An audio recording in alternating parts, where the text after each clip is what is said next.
नहीं खुहाल हमार कैसे जियतानी कि प्यार वाला जहर खाके रोज मरतानी कि प्यार वाला जहर खाके रोज मरतानी। पूछत नहीं खुहाल हमार कैसे जियतानी पूछत नहीं खुहाल हमार कैसे जियतानी कि प्यार वाला जहर खाके रोज मरतानी कि प्यार वाला जहर खाके रोज मरतानी कि प्यार वाला जहर खाके।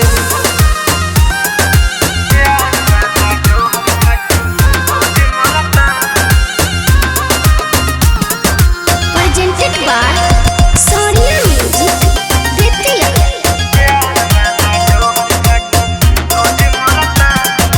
तुहरा बिना जियब कैसे हमके ना बतवलू हो दिल में दर्द लेके हमके रात दिन सतवलू हो। तुहरा बिना जियब कैसे हाल ना बतवलू हो दिल में दर्द देके हमके रात दिन सतवलू हो।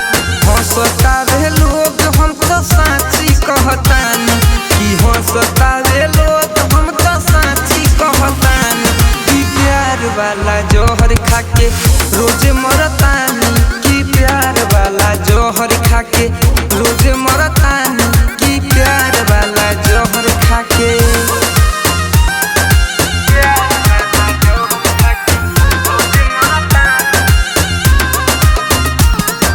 Mixed by Sonu Sawadia।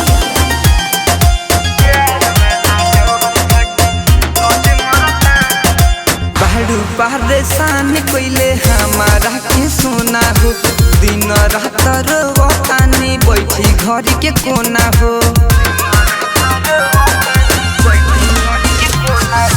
बाहर परेशान कोइले हमारा के सोना हो दिन रात रोतानी बैठी घर के कोना हो। आकाश संगे रोजे रहतानी कि मनीष मुस्कान संगे रोजे रहतानी कि प्यार वाला जहर खाके रोज मरतानी कि प्यार वाला जहर खाके रोज मरतानी कि प्यार वाला जहर खाके। Presented by Sonia Music, Vidya।